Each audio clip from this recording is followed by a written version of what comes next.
잘 있었어요? 네, 안녕하세요. 네, 그러면 다 오셨으니까 제가 기도하고 시작하도록 하겠습니다. 네, 네. 기도하겠습니다. 사랑과 은혜가 풍성하신 하나님 아버지 감사합니다. 오늘 이렇게 주의 말씀을 배우고자 이렇게 온라인으로나마 우리가 함께 모입니다. 비록 우리가 모여서 함께 살을 맞대고 교제하고 맛있는 음식을 함께 먹으며 교제할 수는 없지만 주님 이 시간을 통해서 주의 말씀을 먹는 귀하고 복된 시간 될 수 있도록 주님 도와주시옵소서. 부족한 종이 말씀을 전하오니 주여 능력 주시고 또 들으시고 배우시는 우리 권사님들 집사님들에게 주의 지혜와 능력이 가득 넘칠 수 있도록 주님 도와주시옵소서. 이 모든 말씀 아멘. 사랑이 많으신 예수 그리스도의 이름으로 기도드립니다. 아멘. 지난주 과를 잠깐 이야기를 해드리면 지난주 제목이 뭐였죠? 지난주 제목이 이과 제목이 뭐였죠? 창조? 네, 창조였죠. 네네. 창조. 우리가 이제 창조에 대해서 오늘 이야기 나누기 앞서 잠깐만 말씀을 드릴게요. 1장 1절부터 2장 4절까지 여기 이 교재에는 2장 3절이라고 했는데 2장 4절까지 끝낸 게 더 좋다고 말씀을 드렸어요. 그래서 창조해서 처음에 창조 이전의 상태가 어떤 상태였다고 말씀드렸죠? 혼돈, 공허, 그리고 흑암이었어요. 그래서 혼돈은 질서가 없는 상태였고 그리고 공허는 비어 있는 상태, 그리고 흑암은 어두운 상태였는데 그래서 첫째 날에 빛을 만드시고 그리고 질서 없는 걸 어떻게 하시죠? 하나님께서 나누심으로 해가지고 질서를 만드신다고 했어요. 첫날에는 그래서 첫째 날부터 여섯째 날을 우리가 제가 말씀드렸었는데 첫날 어떤 일을 하시죠? 하나님께서 뭘 창조하시죠? 빛을 만드신 다음에 빛과 어둠을 나누세요. 그래서 빛을 낮이라 칭하고 어둠을 밤이라 칭하시고 그래서 시간을 만드셨다. 그리고 시간의 어떤 질서를 하나님께서 만드셨다라고 말씀을 드렸습니다. 자, 그럼 둘째 날에는 어떤 일을 하셨죠? 마찬가지로 이번에 공간 어떤 질서를 만드시는데 궁창 위의 물과 궁창 아래의 물로 나누세요. 네, 공간을 만드신 거예요. 궁창을 기준으로 해서 궁창 위의 물, 궁창 아래의 물.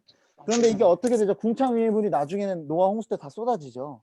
그래서 궁창 위의 물과 궁창 아래의 물로 이렇게 공간을 나누셨고 셋째 날에는 뭘 하셨죠? 밑에 물을 한쪽으로 몰아넣으셔가지고 물이랑 땅을 만드셨어요. 그래서 바다랑 육지를 만드셨습니다.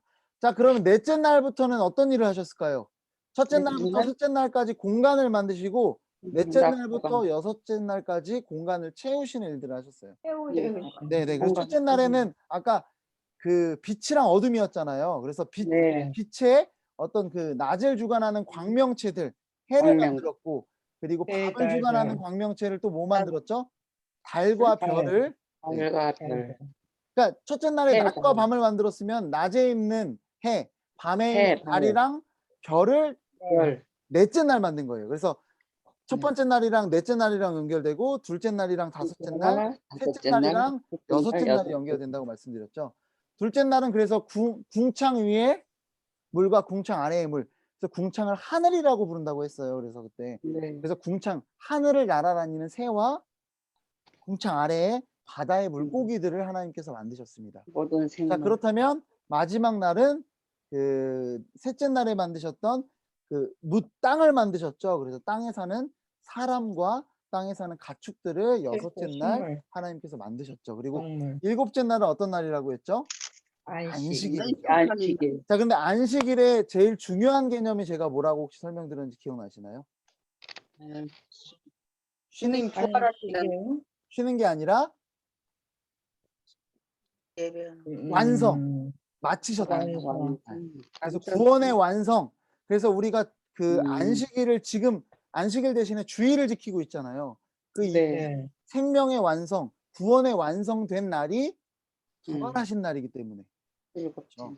예수님께서 죽으시고 부활하신 그 날이 생명의 완성된 날, 구원이 완성된 날이기 때문에 우리가 지금 그 부활을 기념하는 그날 주일을 안식일을 계속해서 지키고 있다라고 그렇게 말씀을 드렸습니다. 그래서 중요한 거는 그것만 기억하시면 좋을 것 같아요. 창조 이전의 상태, 그거를 극복하는 대로 하나님께서 창조를 하셨고 첫째 날, 둘째 날부터 해서 여섯째 날까지 뭘 하셨는지를 첫 번째 날부터 셋째 날까지는 공간을 만드시고 시공간을 만드시고 그거에 맞게 첫째 날의 공간에는 시공간에는 넷째 날에 그것을 채우시고 둘째 날의 공간에는 다섯째 날 채우시고 셋째 날의 공간에는 여섯째 날 여섯째 날. 채우셨다라는 거를 네, 이해하시면 될 것 같습니다. 아마 처음 오셨으면 약간은 정신 없을 수도 있는데 제가 그림을 그리면서 설명을 드리면 좋긴 한데 어쨌든 이 부분들을 네, 잘 이해하시면 될 것 같고요. 우리 3과로 넘어가도록 하겠습니다. 3과. 우리 2장 4절부터 3장 마지막까지 말씀이에요. 우리가 하나하나 살펴볼 텐데 우리 본문의 위치에서 20페이지 우리 찾으셨나요? 20페이지. 네. 여기 3과 제목이 뭐죠? 인간의 목적 인간의 과 타락. 네. 인간의 목. 그러니까 여기 타락을 다루고 있고 뿐만 아니라 여기 2장 4절부터는요. 앞에 이미 창조에 대해서 기록이 되어 있잖아요. 그런데 이제 창조를 이렇게 생각하시면 좋을 것 같아요. 지구라는 이게 지구예요, 지구. 지구를 그러니까 온 우주를 창조할 때 멀리서 만원경을 가지고 막 창조되는 과정들을 지켜본 게 1장부터 2장 4절까지라고 본다면 2장 4절부터의 창조는요. 인간한테 다가가는 거예요. 여기 안에 살고 있는 그 조그만 인간에게 다가가서 인간을 하나님께서 어떻게 창조하셨고 인간을 위해서 뭘 만드셨고 이런 것들을 인간 중심의 창조들을 보고 인간 중심의 창조를 보다가 인간이 타락하는 과정까지를 그린 게 오늘 함께 보게 될 3과의 내용이다라고 생각을 하시면 됩니다. 왜 그러냐면 1장에 보면 이미 남자와 여자를 다 창조하셨는데 2장에 여자를 또 만드세요. 그렇죠? 1장에 보시면 이 남자와 여자를 하나님의 형상을 따라 1장 26절에 보면은 1장 네. 우리가 볼 필요가 없을 것 같아요. 제가 지금 못 찾겠는데 자 1장에 보시면 이미 남자와 여자를 창조하셨다라고 하는데 2장에 또 얘기를 하시거든요. 여자를 네. 만들었다라고. 그거는 1장에 이미 다 창조를 하신 거고 그 이야기를 자세히 뜯어가지고 인간 중심의 창조만 다시 한번 2장에서 살펴보는 거다라고 이 정도만 이해하시면 될 것 같습니다. 자, 우리 한번 우리 그 20페이지에 여기를 제가 읽어드릴게요. 본문의 위치라고 하고 있는 그 글이 있죠. 요거는 한번 네. 그래도 따라가면서 한번 제가 읽어드리도록 하겠습니다. 창세기 2장 4절부터 25절은 인류를 향한 하나님의 목적을 함축적으로 드러낸 창세기 1장 26절로 31절의 내용을 더 상세하게 설명하고 있다. 그러니까 더 상세하게 설명하고 있다고 하죠. 그러니까 인간 중심에서 더 상세하게 설명하고 있다는 거예요. 1장에서 간결하게 시적 언어로 표현된 이 내용은 에덴 성소에서의 인간 창조 이야기를 다루는 2장에서 다시 설명된다. 2장 16절, 17절에서 하나님이 아담과 하와에게 명하신 말씀이 사탄의 부추김으로 3장에서 불순종되자 관련된 모든 이에게 그 결과가 뒤따른다. 죄가 세상을 침범한다.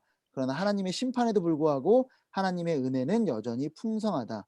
여자의 후손이 뱀의 후손을 정복할 것이고 비록 고통은 더해졌지만 생육하고 다스리는 일은 지속될 것이다 라고 이렇게 쓰여 있습니다.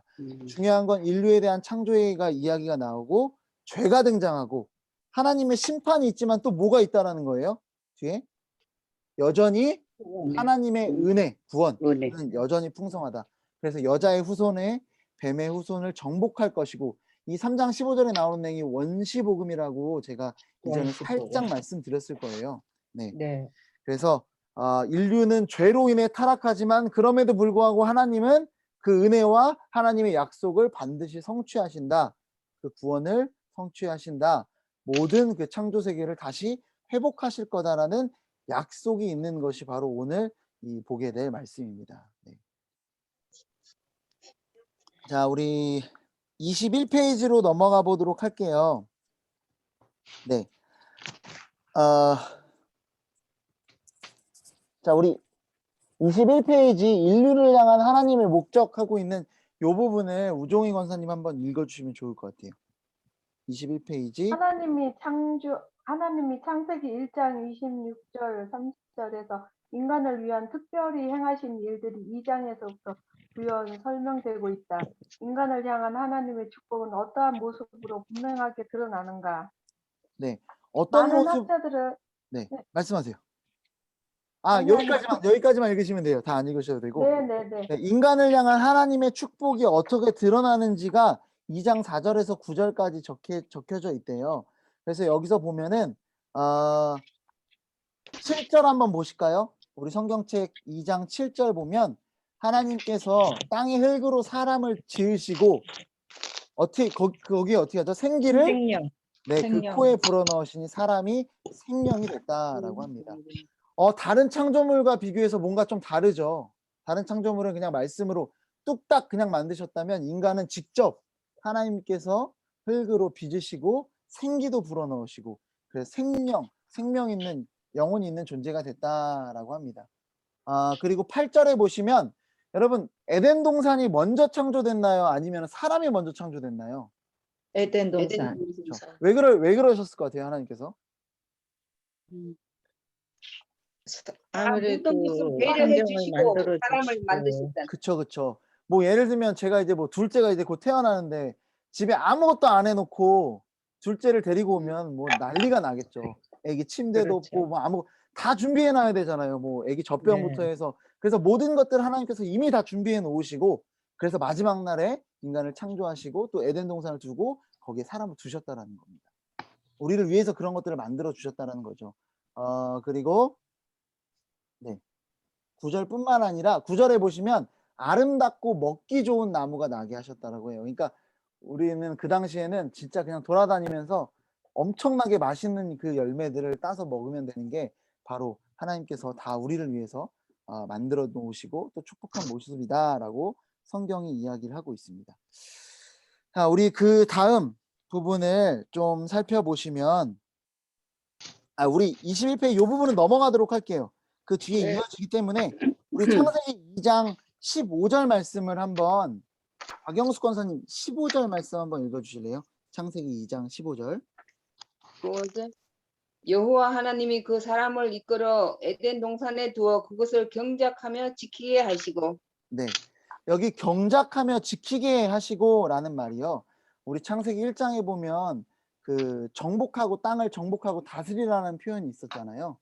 그게 이거랑 연결되는 겁니다. 다스리란. 그리고 이 경작하고 지키게 하다 이 에덴 동산이 오늘 이 책을 읽어보셨으면 알 수도 있는데 에덴 동산이 우리가 수요일마다 배우는 거 그랑 연결되거든요. 뭘까요? 네. 성전, 성소입니다. 성소. 네. 그렇게 연결이 됩니다. 그래서 여러분 성소하고 연결. 하나님을 만나는 곳이 어디였죠? 교회, 성소. 성소였죠. 에덴 동산이 하나님을 만나는 공간이었다라는 거예요. 자, 그리고 네. 나중에 보시면은 그 성전에 보면 문이 어디로 나 있는지 혹시 알고 계시나요? 동쪽. 동쪽으로 나 있어요. 자, 그러면 나중에 아담과 하와가 쫓겨날 때 어디로 나갈까요? 쪽으로 나가. 네, 동편으로 쫓겨납니다. 동편. 네. 그래서 이게 이 에덴이 하나님의 그 성소의 모형이다라고 생각을 하시면 될 것 같아요. 실제로 나갈 때 그 그룹으로 생명나무를 지키게 하시거든요. 그래서 보면은 우리 성소 안에 들어가면 우리가 아직 담임 목사님을 통해 배우진 않았지만 언약궤 위에 그룹들이 이것들을 지키고 에덴 동산이 성소다라는 개념을 지금 이제 머릿속에 잠깐 넣어두시고 그걸 이제 계속 이제 이어질 겁니다. 자, 그러면은 경작하고 지키라고 했어요. 여기 이제 우리 22페이지 글을 읽어보면 아담이 에덴 동산의 성소를 경작하고 지켜야 했듯이 제사장들은 성막에서 심우하는 동안 뭘 지켰다고요? 회막이 성막이죠. 성소의 모든 기구를 맡아 지켜야 했다라고 합니다. 이러한 사실은 아담의 신분에 대해 우리에게 무엇을 가르쳐 줄까요? 여러분 뭐를 이야기하는 것 같아요? 예수님. 예배에 대한 이야기. 예배. 그 하나님의 성소, 하나님을 만나는 그것들을 그 예배 회막의 모든 기구, 예배를 드리기 위해 사용했던 그 기구를 그거를 지켜야 했다. 그리고 경작하다라는 단어가 예배를 드린다라는 표현도 되더라는 거예요. 그래서 당시에 이 아담도 역시 하나님 앞에 예배를 드리는 존재라는 것을 우리가 기억을 하셨으면 좋겠습니다.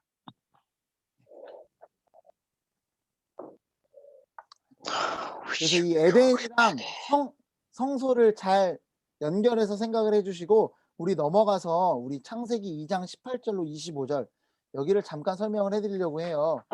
우리 2장 18절로 25절까지 말씀을 굉장히 긴데 다 읽어볼 필요는 없고 여기 어떤 말씀인지 혹시 아시나요? 네.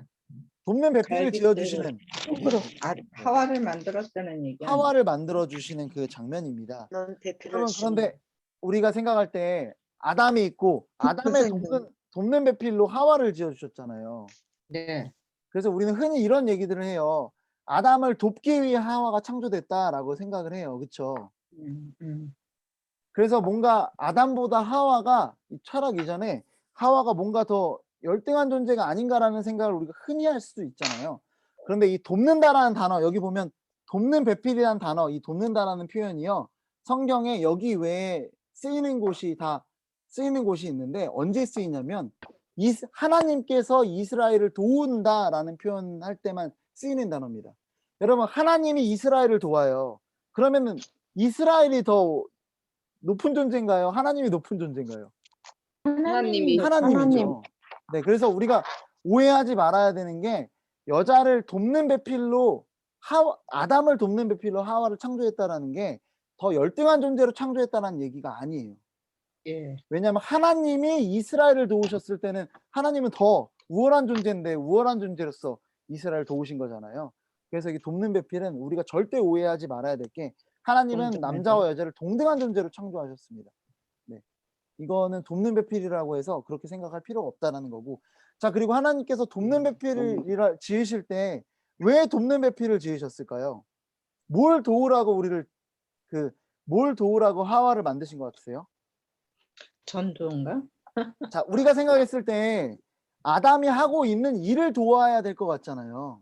예. 그렇죠. 근데 아담이 당시 하고 있었던 일이 무엇일까 보면은 아담한테 하나님이 맡기신 일이 있어요. 19절 말씀을 한번 볼까요? 19절. 우리 최명숙 권사님 19절 한번 읽어주시겠어요? 2장 19절이요? 네네네. 여호와 하나님이 흙으로 각종 들짐승과 공중의 각종 새를 지으시고 아담이 무엇이라고 부르나 보시려고 그것들을 그에게로 이끌어 가시니 아담이 각 생물을 부르는 것이 곧 그 이름이 되었더라. 네. 아멘. 아담에게 맡겨주신 일이 뭐였죠? 이름 짓는 거였어요. 자, 그러면 하와를 돕는 배필로 지어주시려면 이름을 같이 지어야 될 거 아니에요.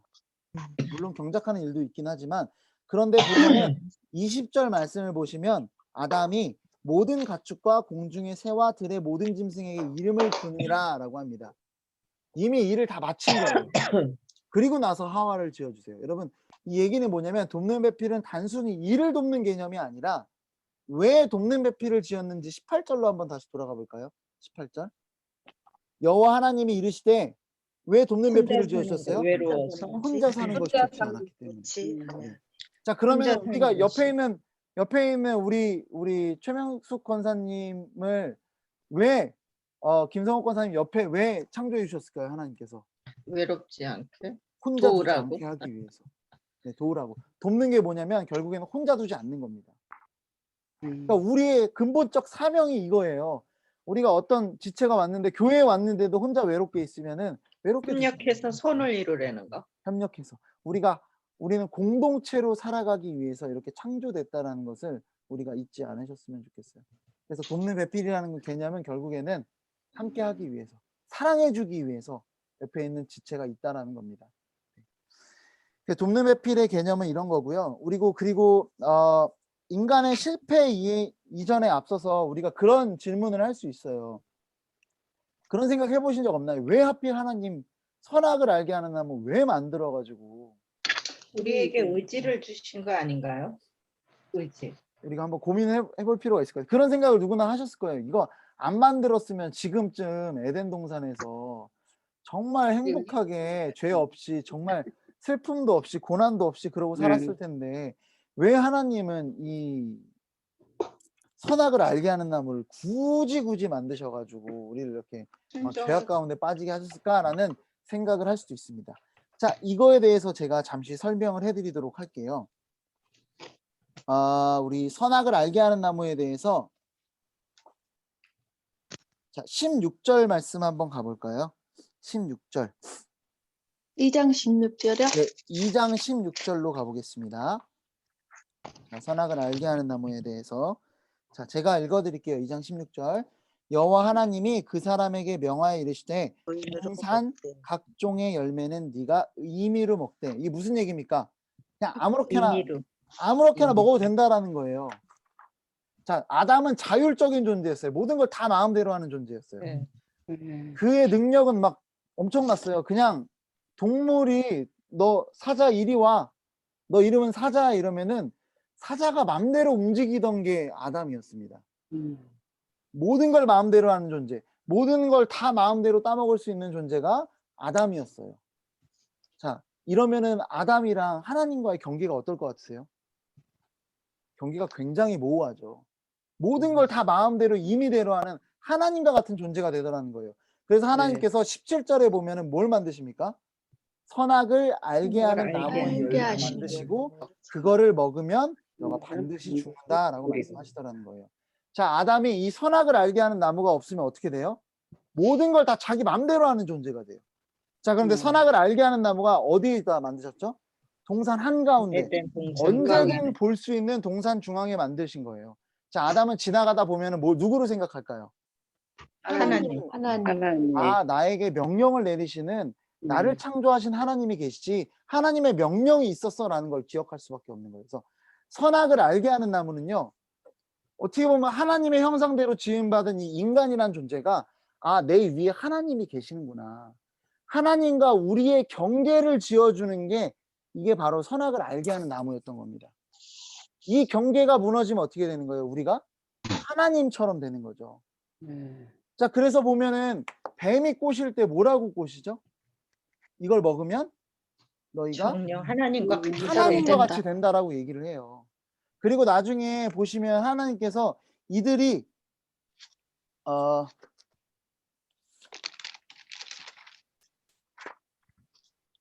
하나님께서 내려오시죠. 자, 제가 한번 성경 말씀을, 이게 성경책이 아니어서, 이들이 우리와 같이 되었다라는 표현 혹시 찾아주실 수 있나요? 제가 3장 1절? 3장 1절인가요? 네. 뱀이 꼬셨던 거는 너희들이 하나님처럼 될 것이다 라고 그렇게 꼬셨고요. 자, 우리 3장 22절 한번 볼까요? 네. 이게 뱀이 했던 얘기가 그냥 단순히 거짓말이 아니에요. 3장 22절에 보면 제가 읽어드리겠습니다. 여호와 하나님이 이르시되 보라, 이 사람이 선악을 아는 일에 우리 중 하나같이 되었으니. 네, 완전히 하나님의 존재가 된 건 아니지만 하나님과 같은 어떤 부분에 있어서 존재가 됐다는 거예요. 그래서 여기서 우리가 죄에 대해서 그럼 이해할 수 있다는 겁니다. 우리가 오늘 선악을 알게 하는 나무의 개념에 대해서 이해를 했죠. 선악을 알게 하는 나무를 따먹게 되면 어떻게 되는 거죠? 하나님 말씀을 어기고 우리가 하나님처럼 되는 거예요. 네. 다 내 맘대로 하는 존재가 되는 겁니다. 자, 그러면은 온 인류의 죄에 대해서 여기서 다 설명이 돼요. 죄는 뭘까요? 우리가 하나님처럼 되는 게 죄입니다. 우리가 우리 삶의 주인이 되는 게 그게 죄라는 거예요. 이걸로 다 설명이 돼요. 인류의 모든 죄는, 우리의 모든 죄는 우리가 하나님처럼 되는 걸로 다 설명이 됩니다. 자, 그래서 이 죄에 대해서 우리가 하나씩 살펴볼 텐데 22장 보면은 22페이지 여기 보면 어떤 내용인지 그냥 제가 설명을 해드릴게요. 네. 하나님께서는 이 선악을 알게 하는 나무를 먹지 말라고만 말씀을 하셨습니다. 그런데 이제 뱀이 꼬시기 시작을 하니까 이 하와가 어떻게 이야기하죠? 하나님께서는 먹지도 말고 만지지도 말라라고 말씀했다라고 그렇게 하나님 말씀을 변형시키더라는 거예요. 왜곡시키더라는 거예요. 이런 일들이 결국 우리의 마음을 무너지게 하더라는 거죠. 그래서 하나님 말씀을 온전히 배우고 이해하는 것이 되게 중요하다는 것을 우리가 잊지 않으셨으면 좋겠어요. 자, 그리고 우리 23페이지로 이건 간단히 짚고 23페이지로 넘어갔으면 좋겠는데 23페이지 맨 위에 있는 세 줄을 우리 황숙희 집사님이 읽어주시면 감사하겠습니다. 안 들려요. 집사님 안 들리는데 그러면 이거 마이크가 안 되는 것 같은데 김성호 권사님이 한번 읽어주시면 감사하겠습니다. 창세기 3장에 위에 있는 거? 아니요. 23페이지 꼭대기. 네네 맞아요. 창세기 3장 7절로 13절에 나타난 죄의 결과를 주의 깊게 살펴보라.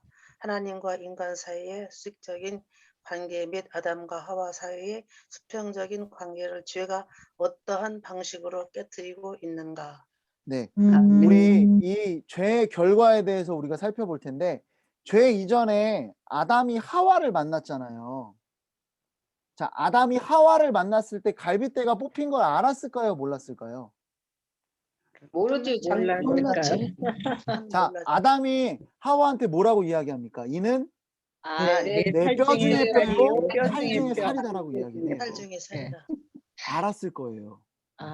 예. 네. 네. 그러니까 그렇게 표현을 한 거죠. 뭐 어떤 학자들은 그렇게 이야기해요. 피가 철철 났을 수도 있다. 뚫어들었을 수도 있다. 자, 그런데도 불구하고 그 여인을 보고 어떻게 합니까? 야, 내 뼈 내놔.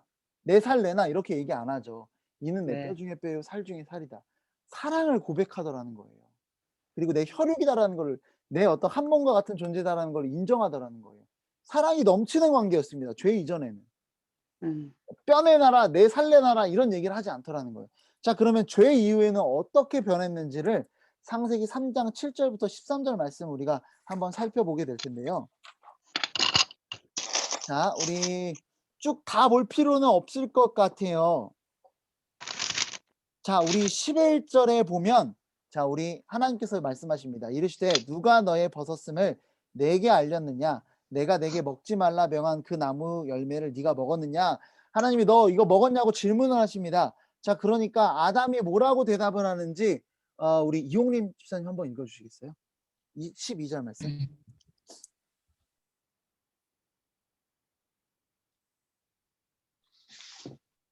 장 12절. 네. 집사님 이게 안 들리네요. 집사님 말씀이 지금 안 들리거든요. 음소거 돼 있어서. 잠깐만요. 이제 들립니다. 네네네네. 아담이 네. 아담이 이르되 하나님이 주셔서 나와 함께 있게 하신 여자 그가 그 나무 열매를 내게 주므로 내가 먹었나이다.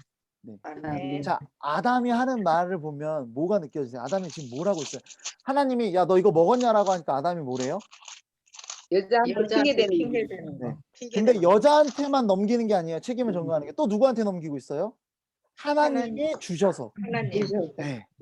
또 누가 하나님 당신이 줘가지고 주신 여자 때문에 제가 이런 겁니다. 주시지만 않았으면 제가 이러지 않았어요. 그러니까 죄를 짓고 나서의 지금 상황이 어떻게 된 거냐면요. 하나님과의 관계도 깨졌고 여자와의 그 인류의 어떤 수평적 관계도 다 깨졌던 거죠. 하나님과의 관계 그리고 옆에 있는 그 수평 관계도 다 깨졌다는 겁니다. 자, 그러면은 예수님께서 우리를 구원하시고 우리의 죄를 속죄하심으로 하나님의 형상을 회복시켜 주시면 우리가 어떻게 된다라는 겁니까? 이 관계가 회복되는 거죠. 회복. 네, 우리가 예수님의 이름으로 기도해서 하나님께 나아가잖아요. 그래서 하나님과의 관계가 예수 그리스도를 통해서 회복되지만 뿐만 아니라 또 뭐가 회복된다라는 거예요? 우리 옆에 있는 우리 지체들과의 우리 인류의 그 관계도 역시 회복된다라는 겁니다. 그래서 우리가 예수님을 잘 믿으면 단순히 예배만 잘 드리고 하나님 옆에만 잘하는 것뿐만 아니라 옆에 사랑하는 사람을 위해서 그리고 혹여 사랑하지 않을지라도 하나님의 형상인 우리 교우들을 위해서 또 그리고 교우가 아닐지라도 예수님 안 믿는 사람을 위해서 우리가 헌신하고 희생할 수 있는 존재가 사랑하는 존재가 될 수 있다라는 것을 우리가 이 말씀을 통해서 우리가 알 수 있다라는 거죠. 그리고 보면은 우리 11절에 하나님이 정말 인자하신 분이라는 게 느껴지는 게 뭐냐면요. 여러분 하나님께서 물어보세요. 누가 너의 벗었음을 너에게 알렸느냐? 내가 내게 먹지 말라 명한 그 나무 열매를 네가 진짜 먹었냐라고 물어보세요. 여러분 하나님이 모르셨을까요? 아셨지요. 아셨는데도 물어보신 이유가 뭘 거라고 생각하세요? 자기가 고백할 줄 자백할 줄 알고. 맞습니다. 자백하기를 기다리셨던 거예요. 우리에게 회개할 기회를 하나님 항상 주시더라는 거예요. 음. 이미 아셨음에도 불구하고 하나님의 이 인자하신 성품에 대해서 우리가 살펴볼 수 있는 대목인 것 같아요. 우리 계속 넘어가서 우리 23페이지에 아까 읽은 거기 밑에 이러한 죄 문제 이 부분을 우리 원수경 권사님이 한번 읽어주시면 좋을 것 같아요. 이러한 제 문제에 있어서 하나님의 심판은 신속하고 확실하다. 아담과 하와의 형벌이 그들의 본래 소명 창세기 1장 28절과 어떤 관련이 있는지 주목하면서 각자에게 주어진 형벌이 무엇인지 소설해 보라. 자, 우리 뱀에 대해서 우리 한번 살펴볼 텐데 하나님이 어떻게 심판하시고 저주하셨는지 우리가 한번 살펴볼게요. 우리 14절 3장 14절 보면 뱀에게 하신 저주가 있거든요. 14절과 15절. 자, 14절 제가 읽어드리겠습니다. 여호와 하나님이 뱀에게 이르시되 내가 이렇게 하였으니 내가 모든 가축과 들의 모든 짐승보다 더욱 뭘 받아? 저주를 받아 배로 다니고 살아있는 동안 흙을 먹을지라 라고 그렇게 이야기를 하고 있습니다. 참 신기하죠. 선악을 알게 하는 나무를 먹도록 유혹했던 뱀이 도리어 먹게 됐어요. 뭐를? 흙을 먹게 됐다라고 합니다. 이렇게 배로 다니고 흙을 먹는 어떤 모습을 한번 상상을 해보세요. 우리가 만약에 그런다면 배로 땅을 다니고 배로 이렇게 땅에 배가 붙어 있다고 생각을 해보세요. 바닥에는 흙을 먹는다 라는 표현을 우리의 모습을 상상해 보면 이건 뭐냐면 어떤 굴욕적인 어떤 복종적인 표현을 하나님께서 하려는 의도가 있다라고 생각을 하시면 될 것 같아요. 그만큼 비천해졌다는 거죠. 비참해졌다는 거예요. 뱀이라는 존재가. 그리고 저주를 받았다라고 합니다. 자, 이 죄를 지음으로 인해서 인류가 타락함으로 인해서 저주를 받았어요. 저주를 누구가 받았을까요? 뱀, 아담, 하와. 아담과 하와. 참 신기하게 돼요. 아담과 하와에게는 직접적으로 저주를 하시지 않으셨어요. 네. 자, 우리 한 번씩 그러면은 좀 살펴보도록 그래도 할게요. 일하라고 하는. 네네네. 근데 그게 저주라는 표현은 없다라는 거를 자, 우리 한번 15절을 한번 그거 보기 전에 살펴보면 자, 여기가 원시복음이라는 걸 기억하시면 좋을 것 같아요. 내가 너로 여자와 원수가 되게 하고 내 후손도 여자의 후손과 원수가 되게 하리니 여자의 후손은 내 머리를 상하게 할 것이요 너는 그의 발꿈치를 상하게 할 것이니라 하시고 자, 여기 보시면은 여자의 후손이라는 표현이 나오는데 유대 사회는 보통 여자의 후손이라는 표현을 잘 쓰지 않습니다. 왜 그럴까요? 남자로 그 가계가 보통 이어지기 때문에 맞아요. 성씨도 그렇고 그래서 보통 남자의 어떤 후손이지 여자의 후손이라는 표현을 하지 않아요. 이게 누구를 이야기하는 걸까요? 여자의 후손. 예수님. 예수님. 남자 없이 여자만 통해서 이 땅에 오신 분 바로 예수님을 이야기하는 거예요. 그래서 예. 이 예수님이 뱀의 후손 누구를 이야기합니까? 사단 마귀의 머리를 상하게 할 거다라는 그 복음의 메시지를 여기에 담으신 거예요. 죄로 인해서 타락했지만 결과적으로 하나님께서 모든 것을 예수님을 통해서 회복할 거다라는 것을 이렇게 이야기를 해주고 계십니다. 자, 우리 하나하나 볼 텐데요. 자, 여자에게 임한 어떤 그런 것 우리 16절 말씀을 네, 황숙희 집사님 이제 읽어주실 수 있나요? 16절.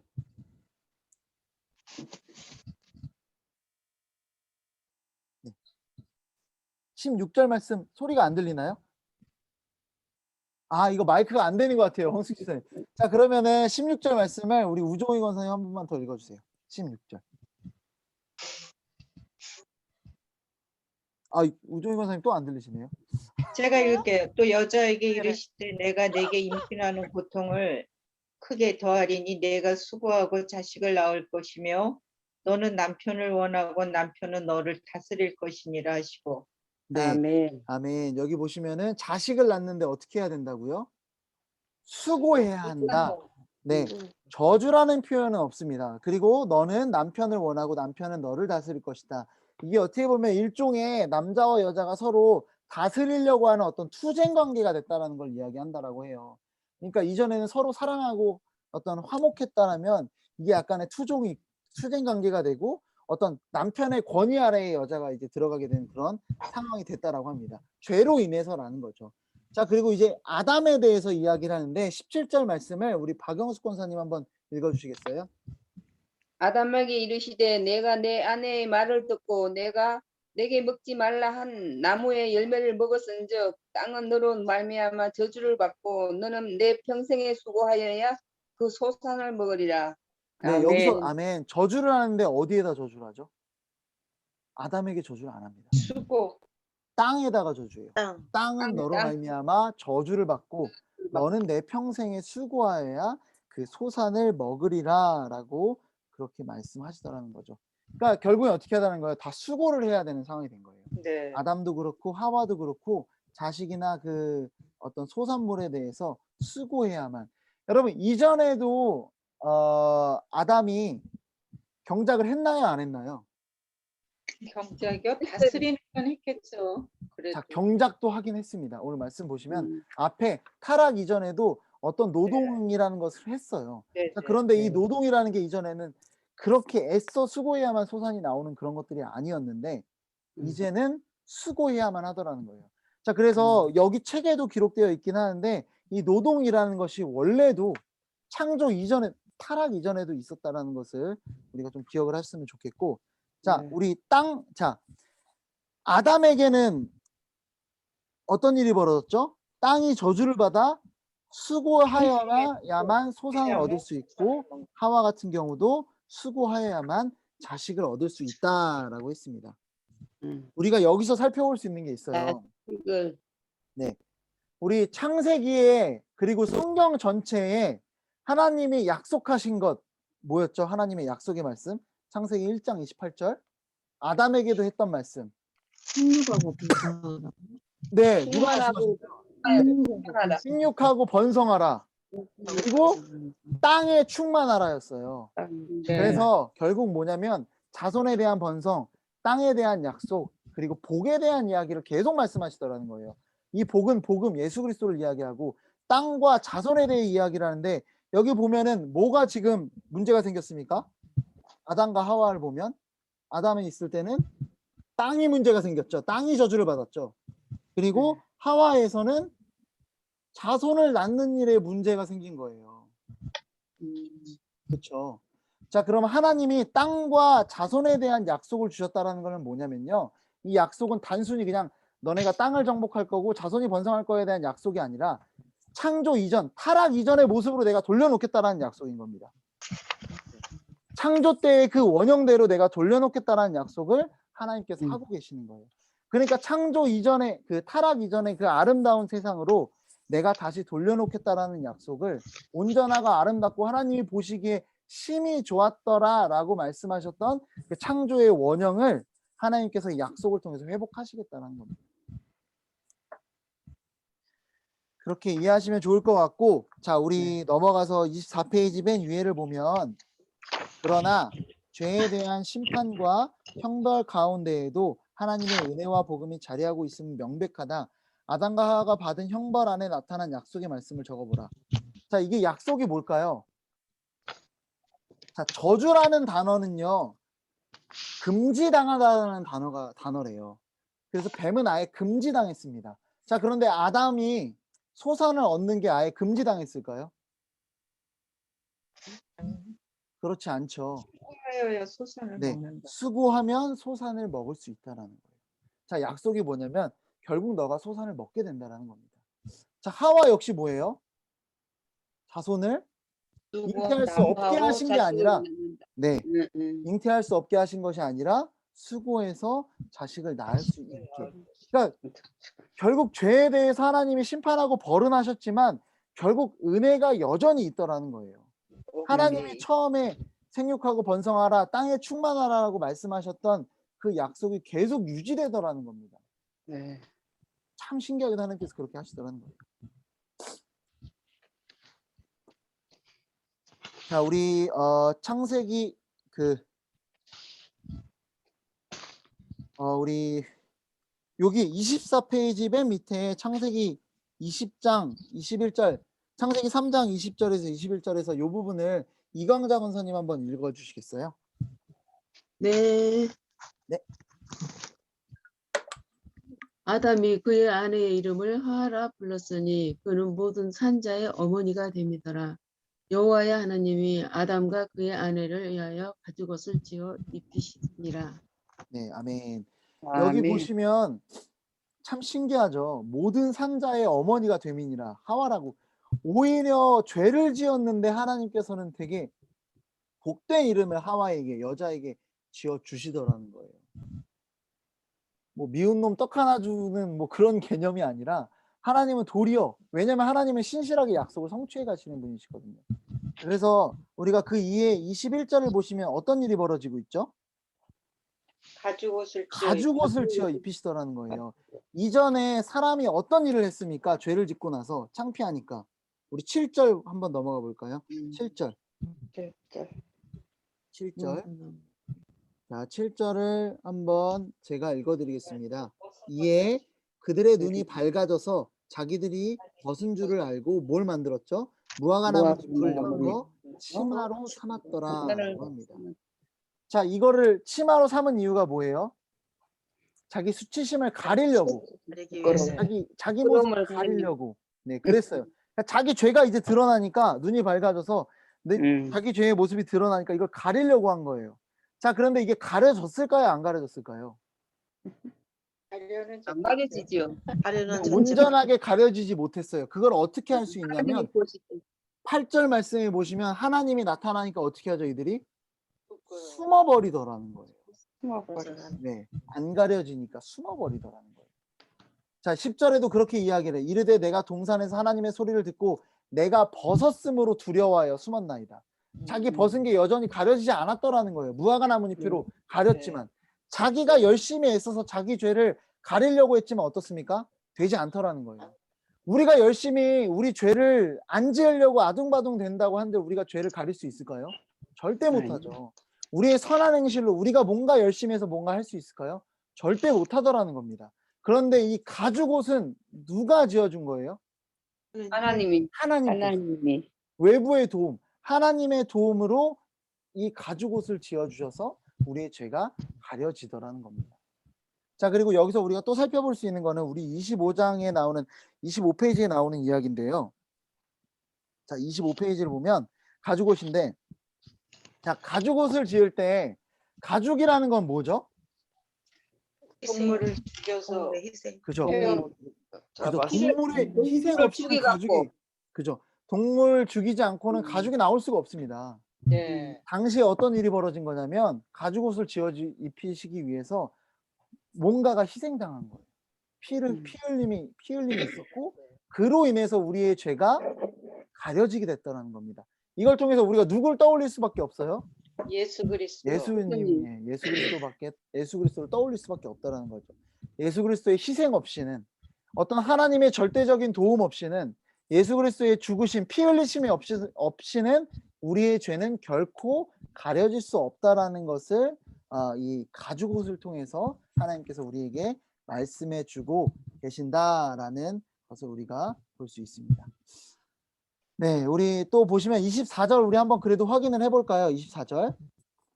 자, 이같이 하나님이 그 사람을 쫓아내시고 어디로 쫓아내신다고요? 에덴 동산 동쪽. 네, 동쪽. 아까 성소도 동쪽으로 문이 나 있었죠. 그래서 성소와 에덴이 같이 연결돼 있다라는 거예요. 자, 에덴 동산이 어떤 곳이라고 했죠? 성소랑 연결을 시키면 하나님을 만나는 곳, 하나님의 임재가 있는 곳이에요. 하나님이 계신 곳이에요.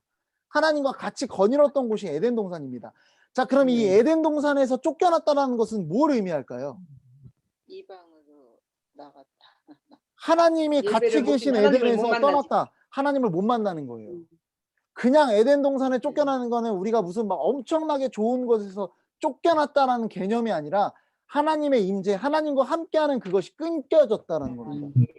하나님과의 관계가 끊겨졌다라는 거예요. 네. 그래서 아까 에덴이랑 이것을 성소로 연결해서 우리가 봐야 되는 이유가 하나님과의 관계에서 우리가 완전히 끊어졌다라는 것을, 그래서 나중에 하나님이 성소를 만들어 주심으로 인해서 이제 너희들과의 관계가 우리가 회복된다라는 것을 하나님이 예표적으로 보여주시는 겁니다. 네. 그래서 이 부분들을 우리가 기억을 해주시면 좋을 것 같고요. 우리가 또 하나 살펴봤으면 좋겠는 게 2장 4절로 우리가 한번 넘어가 보도록 할게요. 2장 4절이요? 네. 여기 이야기들을 살펴보기 전에 2장 4절 우리 앞부분으로 잠깐 넘어가서 이야기를 드리면, 제가 뭐 새벽 때 설교에 했던 내용이긴 한데 2장 4절에 보면 처음으로 성경에 여호와가 등장하는 장면이 바로 2장 4절입니다. 이것이 천지가 창조될 때에 하늘과 땅의 내력이니 여호와 하나님이 땅과 하늘을 만드시던 날에 라고 이렇게 기록되어 있죠. 자, 우리 이 성경을, 이 창세기를 처음 읽었던 사람들이 누구였을까요?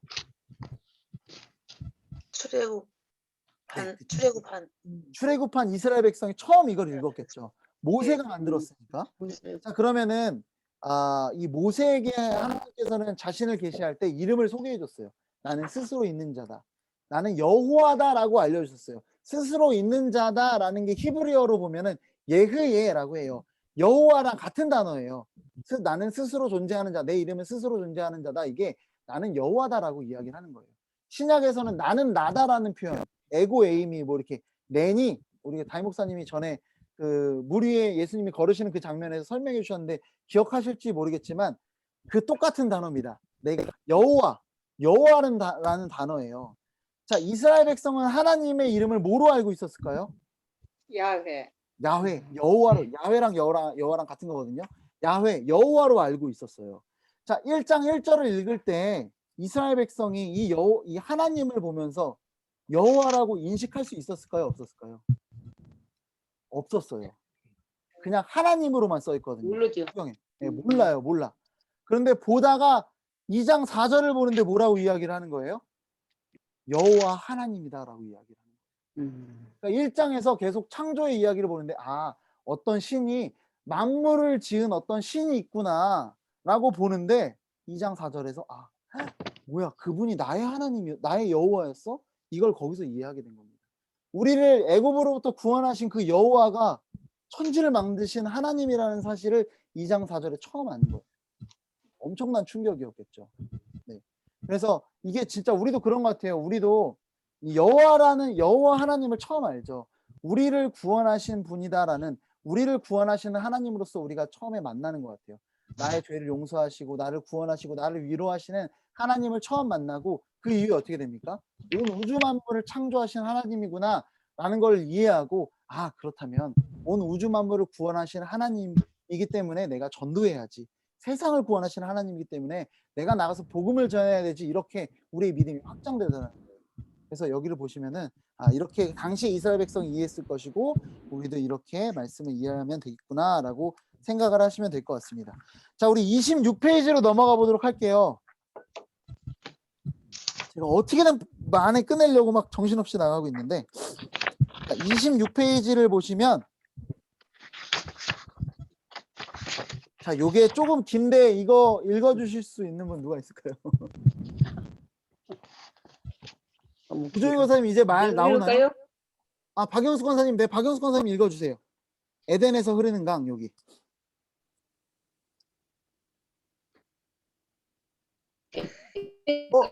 갑자기 끊겼는데? 권사님. 읽는다면 강이 에덴에서 흘러 동산 즉시고, 네. 약간 끊겨가지고.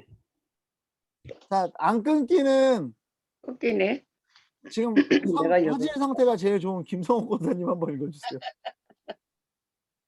네. 김성호 권사님, 여기 에덴에서 흐르는 강 여기 한번 읽어주세요. 에덴에서 흐르는 강 본문을 주의 깊게 읽어본다면 강이 에덴에서 흘러나와 동산을 적시고 구스와 같은 나라들이 동산 밖에 있음을 발견할 것이다.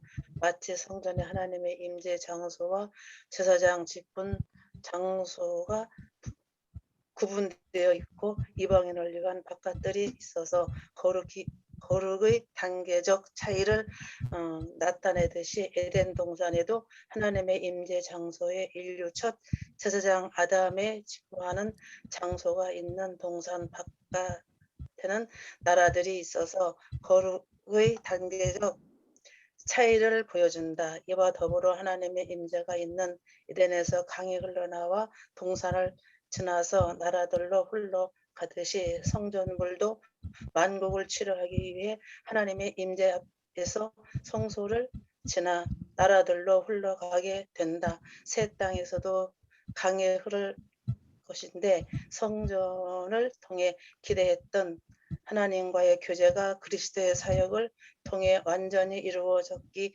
때문에 더 이상 성전을 필요하지 않다. 감사합니다. 이 가장 긴 글이었는데. 아멘. 자, 아멘. 자, 우리 이 어떤 의미냐면요. 에덴에서 어떻게 했다는 거예요? 물이 흘러나왔다라는 거예요. 그래서 온 세상을 적셨다라는 겁니다. 자, 에덴은 또 뭐라고 했죠? 성소.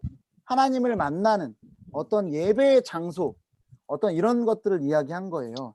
자, 이 얘기는 뭐냐면 우리가 지금으로 한번 제가 적용을 시켜서 설명을 드리면 우리가 하나님을 만나고 하나님의 임재를 누리는 그 시간이 있죠. 언제 뭡니까? 어떤 시간입니까?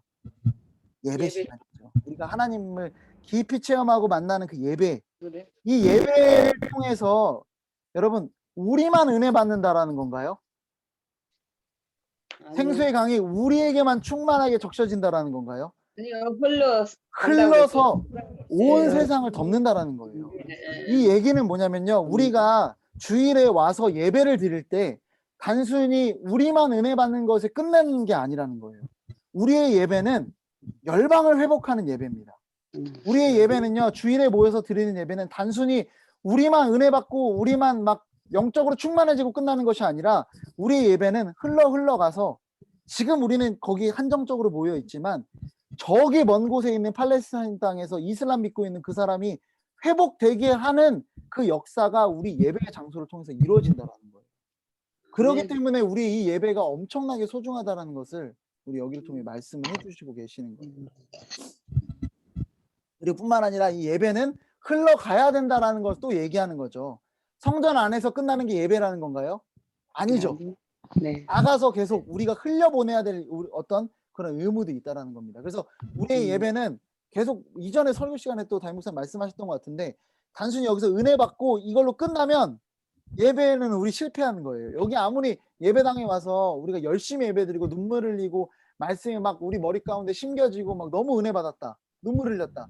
그걸로 은혜 받은 것으로 예배가 성공했다라는 게 아니라 반드시 밖에 나가서 성전 밖으로 나가서 그 어떤 은혜들을 흘려보낼 때 비로소 그 예배가 온전해지고 성공한 예배다라고 우리가 말할 수 있다라는 겁니다. 네, 우리 넘어가 보면 우리 첫째 아담과 둘째 아담 요 부분 제가 그냥 간단하게 설명을 해드릴게요. 이게 네. 뭘 얘기를 하는 거냐면 아담은 뱀의 유혹에서 실패했죠. 그리고 이제 예수님을 둘째 아담이라고도 그렇게 말을 합니다.